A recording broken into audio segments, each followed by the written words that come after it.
চুয়াডাঙ্গায় BNP ও আওয়ামী লীগের ১০২ জন সমর্থক আনুষ্ঠানিকভাবে বাংলাদেশ জামায়াতে ইসলামীতে যোগদান করেছেন। রোববার বিকেলে দর্শনা থানার তিতুদহ ইউনিয়নের বলদিয়া গ্রামের একটি মাদ্রাসায় এ অনুষ্ঠান হয়।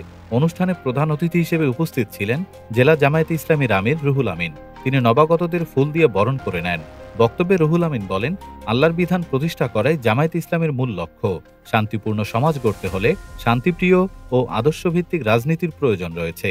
তিনি বলেন, জামায়াত সন্ত্রাস, দুর্নীতি ও চাঁদাবাজি মুক্ত দেশ গড়তে চায় এবং আদর্শচ্যুতি ছাড়াই দীর্ঘদিন ধরে একই পথে কাজ করে যাচ্ছে।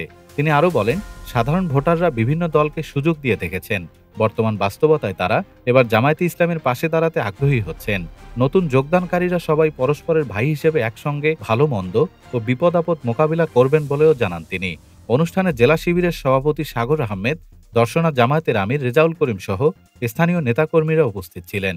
যোগদান অনুষ্ঠানে সভাপতিত্ব করেন তিতুদহ ইউনিয়ন জামায়াতের আমির রফিজউদ্দিন মাস্টার। সভাপতির বক্তব্যে তিনি বলেন, জামায়াতের আদর্শে অনুপ্রাণিত হয়ে নতুন সদস্যরা দলে যোগ দিয়েছেন এবং সংগঠন সবসময় তাদের পাশে থাকবে। ডেস্ক রিপোর্ট, বাংলাদেশ সময়। বাংলাদেশ সময়, সবার আগে দেশ।